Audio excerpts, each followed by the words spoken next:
Okay, picture this. You've spent weeks, maybe even months, on a really tough audit.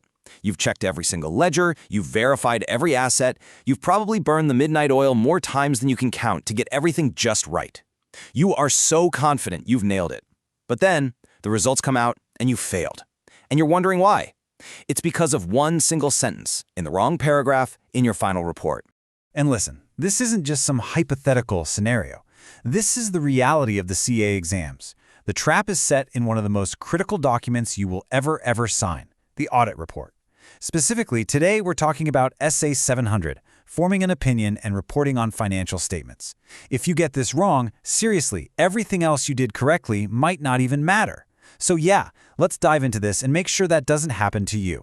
To make this super practical, we're going to use an exam-style scenario straight from the ICAI materials. So let's meet CA Amitov. He's just wrapped up the audit for a company called Ringston Limited, and he's pretty sure the financial statements give a true and fair view. So he turns to his article clerk, that's you, and says, draft the report. Your job is to draft a perfect, unmodified audit report. So let's build it together, piece by piece. Okay, first things first. Why are we even writing this report in the first place? What's the whole point? What is the core mission of an auditor according to SA 700? Well, it's actually simpler than you might think. It really just boils down to two key objectives. And yeah, it really is just two things. Step one, you do all the hard work and you form your professional opinion. That's kind of the thinking part of the job. Then, step two, you have to communicate that opinion perfectly. That's the writing part, and you have to do it in a very specific format. Every single rule we're about to cover serves one of these two goals. And the opinion you form, it's all based on getting something called reasonable assurance. Now, you've got to be careful because this is a term IKI can twist. Just remember, reasonable assurance is a high level of assurance. But, and this is the key, it is not absolute. It's not a 100% guarantee. It just means you've done enough work to be very confident, but you can't be totally certain because of the inherent limitations of any audit. Okay, so let's see how this all comes together. Before you even type a single word of that report, you have to just stop and conclude on a few really critical points. Think of this as your internal checklist before you even think about drafting. Right, so before you open that Word doc, you have to ask yourself 3 questions. Number 1, did I get enough solid evidence to back myself up? That's all your audit work. Number 2, are the few little errors I found genuinely tiny and insignificant, both by themselves and altogether? And number 3, did the company actually follow all the accounting rules? You need a loud and clear yes to all 3 of those before you can even dream of giving that clean, unmodified opinion. All right, you've done your homework, you've formed your opinion. Now, let's build the report itself. And let me be clear, SA 700 gives you a very strict blueprint. This is not the place to get creative. You have to follow the structure because marks are lost for the simplest mistakes. Let's start with the easy marks, the low-hanging fruit. The title is not Auditor's Report. It is Independent Auditor's Report. That word, independent, is mandatory. It's what signals your unbiased position. Then, the addressee. This is usually the members or the shareholders of the company. You know, the people who actually appointed you. Simple, right? But forget them and you've already dropped marks.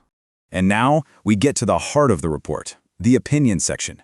This has to be absolutely perfect. You have to explicitly name the company, you have to state that the financials have been audited, you have to list out every single statement, balance sheet, profit and loss, cash flow, statement of changes in equity. You also have to refer to the notes and the summary of accounting policies. And finally, you have to state the exact date or period covered. This isn't a suggestion, my friend. It's a checklist. And there they are, the magic words. This is the exact phrasing you need for CA Amitov's clean report on Ringston Limited.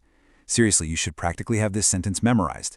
And that phrase, true and fair view, that is everything.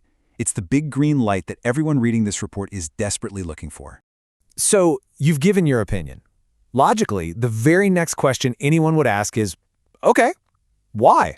On what basis did you come to that conclusion? And that's exactly what the next section answers. It must come immediately after the opinion. The order here is absolutely critical. So what does this paragraph actually say? Well, you're explicitly stating 3 things. 1, you followed the standards on auditing. 2, you are independent and you followed the ICAI's Code of Ethics. And 3, you believe the evidence you gathered is good enough to support the opinion you just gave. This section is what gives all the credibility to the opinion in the previous paragraph. Okay, next up, the report lays out a very clear division of labor. This part is crucial for managing expectations and making sure there are no misunderstandings. The report very clearly states, here's what management is responsible for, and here's what the auditor is responsible for. So first, the report makes it crystal clear that it's management's job to actually prepare the financial statements. It's also their job to set up internal controls to prevent and catch fraud and error. And this is important. Management is responsible for assessing if the company is a going concern. The auditor reviews this assessment, sure, but the primary responsibility lies with management. Then the report flips the coin and outlines our job as the auditors.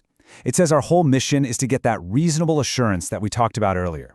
Our main deliverable is this very report, and, importantly, it confirms we did our job with a critical mindset, using professional judgment and professional skepticism every single step of the way. Now listen up, because here is a massive exam tip. That auditor's responsibilities section is really long and detailed. SA 700 gives you a shortcut. Instead of writing it all out in the main body of the report, you can actually just put it in an appendix to the report. Or even better, you can just refer to a specific page on a regulatory authority's website, like the ICAI's, where that description is officially hosted. This can save you so much critical time in an exam. We've got the opinion, we've got the basis, we've got the responsibilities all laid out. Now we just need to properly sign and date the report. And again, these are not just little administrative details. They are mandatory components you have to get right. Okay, here's the final checklist. The signature has to be in the personal name of the partner and the firm's name.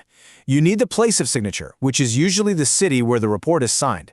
The date is so important. It cannot be dated before the day you got enough appropriate audit evidence. That is a classic trap.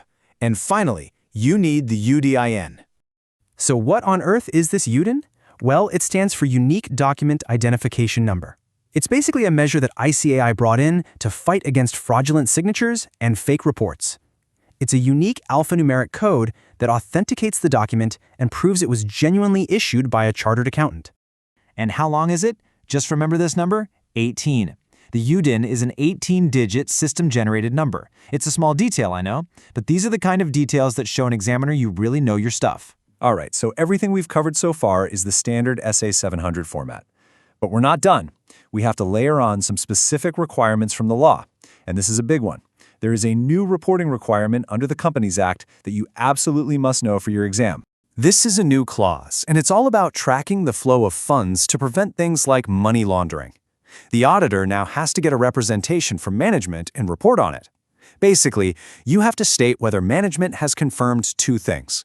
One, that the company didn't act as a middleman passing loans from some funding party to an ultimate beneficiary, and two, that the company didn't receive funds from a funding party with some secret agreement to pass that money on to an ultimate beneficiary.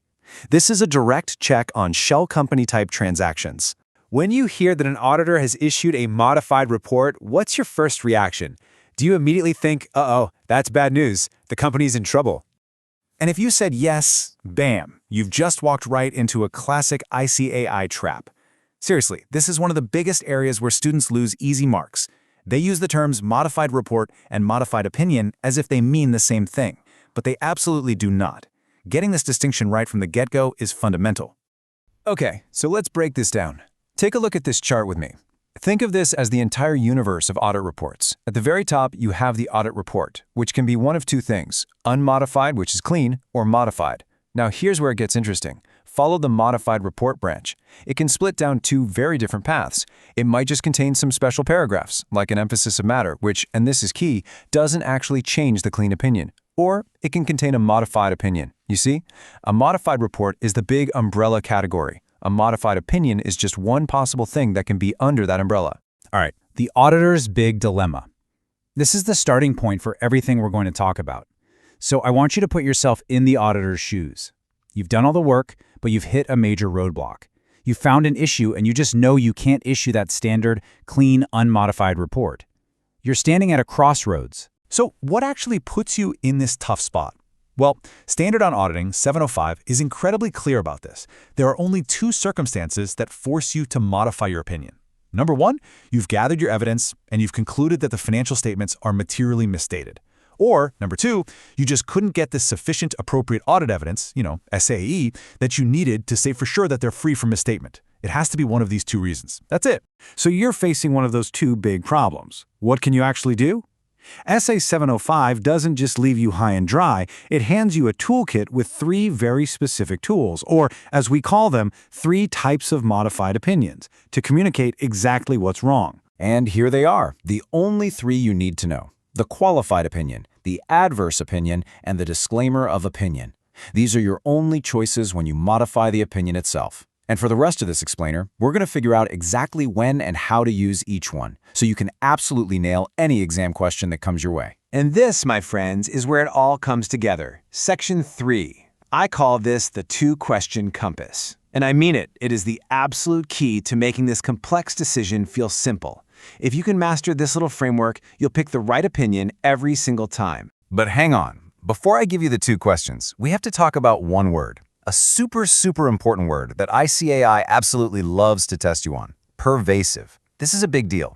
Pervasive doesn't just mean a big number. It means the effects of a problem are either spread all over the place, affecting many parts of the financial statements, or if the problem is stuck in one area, that one area represents a huge chunk of the entire financial picture. Understanding this difference between something being material versus material and pervasive is honestly the secret sauce here. Okay, with the definition of pervasive locked in our minds, let's get back to the main event. How do we actually choose between qualified, adverse, or disclaimer?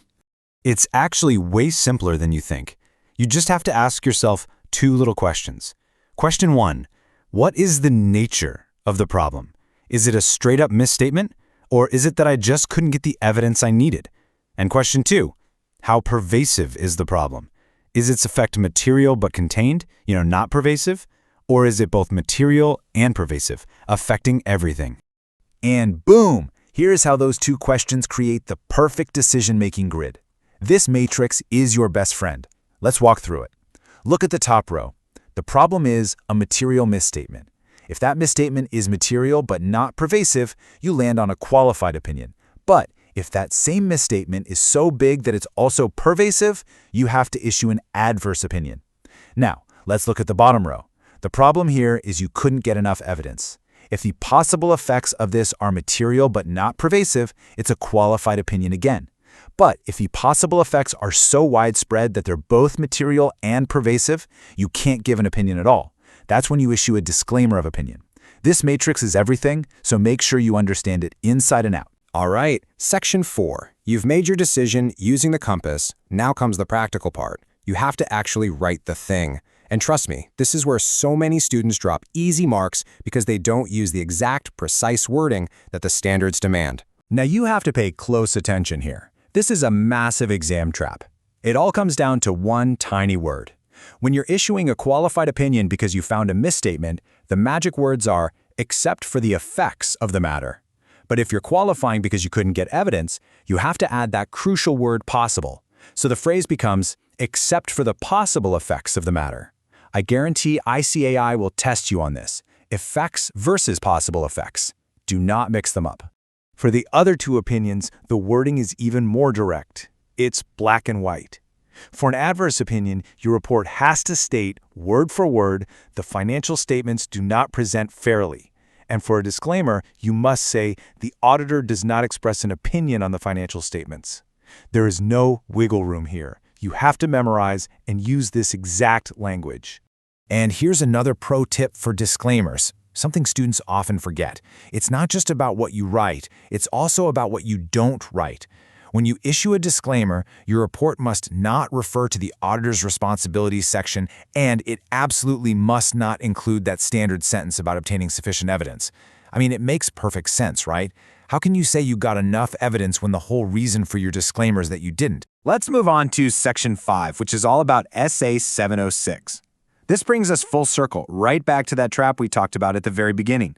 We're now talking about special paragraphs that modify the report, but, and here's the key again, they do not modify the opinion itself. We're talking about the emphasis of matter, or EOM paragraph, and the other matter, or OM paragraph. So what's the difference between an EOM and an OM? It all comes down to what you're pointing at. An emphasis of matter paragraph is like taking a giant, bright highlighter to something that is already disclosed properly in the financial statements. The company did its job, but the issue is so fundamental that you, the auditor, want to make sure the reader absolutely does not miss it. An other matter paragraph, on the other hand, is for talking about something that is not disclosed in the financials, but is important for understanding the audit itself or your responsibilities or your report. So EOM is about the financials, OM is about the audit process. When the past haunts you. This is all about SA 710, which deals with corresponding figures from the previous year. What happens when last year's audit had an issue that's still hanging around? Or even worse, you find a mistake in last year's numbers during this year's audit. SA 710 basically lays out two main situations you need to know. First up, Scenario 1. Last year's report was modified and the problem that caused it is still not fixed. What do? You have to modify this year's opinion too, and in your basis for modification paragraph, you need to talk about both years' figures and how the problem affects their comparability. Now for Scenario 2. During this year's audit, you find a material misstatement in last year's financials, which somehow got a clean opinion back then. In that case, you issue a qualified or adverse opinion on this year's statements, making it clear that the modification is because of the messed up corresponding figures. You've got a private company, its paid-up capital is 90 lakhs, and its borrowings are 80 lakhs. Simple question, does CARO apply? So, take a moment, what do you think? This is exactly the kind of spot where students lose marks. So if your brain immediately jumped to no because, hey, both numbers are under a crore, well, you might have just fallen for one of ICAI's favorite traps. And that is precisely why we need to get every single detail of this topic right. So first things first, Section 143, subsection 3. It's not just about saying everything looks true and fair. The Companies Act says, hold on, as an auditor, you have to specifically report on a few other things in your main report. Let's break those down. The law is super specific here. Your report absolutely has to state whether the company has properly disclosed the financial fallout from any pending lawsuits. You also have to check if they've made proper provisions for any big, predictable losses on their long-term contracts, and that includes things like derivatives. And finally, you have to report if there's been any delay in moving money to the Investor Education and Protection Fund. These are total non-negotiables. Okay, now for something really, really important and relatively new, all about fund routing. As the auditor, you now have to report whether management has given you a statement confirming that they haven't given any funds to some other company, an intermediary, with this, this wink and a nod understanding that the money is just passing through to some final, ultimate beneficiary. It's all about stopping these hidden transactions. And you guessed it, the same thing applies on the flip side. You also have to check if management has confirmed that the company hasn't taken any money from a funding party just to act as a middleman and pass it along to some ultimate beneficiary. Basically, is the company being used as a secret channel for someone else's money? You have to check.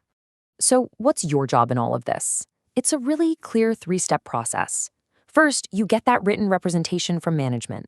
Second, you don't just take their word for it, right? You got to check it with your own audit procedures. And third, if you look at their statement and think, something's not right here, and you find a material misstatement, you have to report it. Okay, a couple more crucial checks to wrap up Section 143. You have to report if dividends were paid out according to Section 123. And listen up, this next one is a huge deal. You must report if the company's accounting software has a proper audit trail, an edit log that was switched on for the entire year and hasn't been messed with. And always remember, under Section 143, subsection 4, if you give a negative answer to any of these points, you can't just write no. You have to explain why. All right, let's shift gears to a topic where I'm telling you, marks just disappear if you don't know the exact process. And that's fraud reporting under Section 143, subsection 12. This is one of the most serious things you'll ever have to do as an auditor. The whole process comes down to a magic number, 1 crore rupees. If you even suspect a fraud of 1 crore or more has been committed against the company by its own officers or employees, you have to report it directly to the central government. You've got to follow the whole procedure laid out in Rule 13. Now, if the amount is less than 1 crore, you report it internally to the audit committee, or if there isn't one, to the board. The amount literally dictates where your report goes. So you might be wondering, where does this CARO thing even come from? Well, it's born out of Section 143, subsection 11, which basically gives the central government the power to say, hey, auditors, we need you to report on some extra stuff for us. And that power is what gives us the Company's Auditors Report Order 2020, better known as CARO. Think of it as a special add-on, an annexure to your main audit report. Now, before we dive into what's in the Caro report, we got to figure out who it even applies to. And I can't stress this enough. This is the single most tested part of this entire topic. The basic rule is actually pretty simple. Caro applies to every company out there, even foreign ones. But the real game, the place where ICAI loves to trip people up, is in the exemptions. Okay, let's get the easy ones out of the way first. These 5 types of companies, they are always exempt from Caro. Just burn this list into your memory. Banking companies, insurance companies, Section 8 nonprofits, one-person companies, and small companies. If you see any of these 5 in an exam question, you know right away. Caro does not apply. And now, for the mother of all ICI traps, the private company exemption. Look, for a private company to get out of Caro, it has to jump through 3 hoops. Not 1, not 2, but all 3. First, its paid-up capital plus reserves and surplus has to be 1 crore or less. Second, its total borrowings from anyone can't be more than 1 crore at any point during the year. And third, its total revenue has to be 10 crores or less. If it meets all 3 of those conditions, and it isn't a holding or subsidiary of a public company, only then is it exempt. I'm going to say this again because it is that important. To be exempt, that private company has to satisfy all 3 conditions. If it fails even one, just one, Caro becomes applicable. So let's go back to our first question. Capital was 90 lakhs, borrowings 80 lakhs. So far, so good. But what if the ICI question sneakily adds that its total revenue was 11 crores? Bam! The third condition fails. Caro applies. That's the trap right there. All right, so now that we're experts on who gets a Caro report, let's look at what you actually have to write about. Caro 2020 has 21 clauses, and we're going to hit some of the most important ones that you just have to know. One of the big ones is about inventory. You have to report if management is actually doing physical stock counts at reasonable times, and if their process is any good. You also have to specifically mention if they found any differences of 10% or more and what they did about it in the books. So let's say management tells you, physical verification is a waste of time, we're not doing it. Well, you can't just nod along. You have to write that down, clearly, in your Caro report. Okay, another quick brain teaser for you, and this one's straight out of the ICAI playbook. A company gets a working capital loan of 4 crores. That's short-term money. But then they take 1 crore of it and use it to build a new plant, which is a long-term asset. As the auditor, what do? Do you have to report this under Caro? Yes, if you said you have to report it, you are 100% right. This is a classic case for reporting under Clause 9D. The rule is crystal clear. You have to state the nature and the exact amount of any short-term funds that were used for a long-term purpose. So here, you'd report that 1 crore of a short-term loan was used to buy a fixed asset. Now, obviously, there are a bunch of other clauses, 21 in total. We won't go through every single one, but you need to know about reporting on frauds, specific rules just for needy companies, whether related party transactions are compliant, the quality of the internal audit system, if the company had cash losses, and if any previous auditors resigned during the year. You absolutely need to be familiar with the whole list, but these are some of the heavy hitters. Okay, and here is a brilliant little exception that you just have to burn into your memory. It's a proviso that says Caro does not apply to the auditor's report on consolidated financial statements. So bottom line, Caro is for standalone financials, not for consolidated ones. The only single exception is Clause 21, which basically asks you to mention if any of the subsidiary companies had negative remarks in their own Caro reports. All right, let's bring this all home. We're moving to the final piece of the puzzle. You've done all your checks. You've gone through the 21 clauses. So what happens when you find something wrong and your answer to one of the clauses is negative or qualified? And this, my friends, is the final golden rule, the big takeaway. Under paragraph 4 of Caro, if you give a negative or qualified answer, you absolutely cannot just stop there. You are required to state the detailed basis and the reasons for your unfavorable answer. Just writing no is a failing answer. You have to explain why it's a no. In your audit report, transparency isn't just a good idea, it is mandatory. Master that, and you are well on your way to acing this topic. So you see, you can't just ignore the past. Which brings me to one final thought to leave you with. Let's say you've concluded that the financials are so pervasively misstated that you have to issue an adverse opinion. Is your work done? Do you just stop there? Or are you still required to report on any other significant problems you've found, even if they aren't as pervasive? The standards have a very specific answer to that. Think about it. Thanks so much for watching.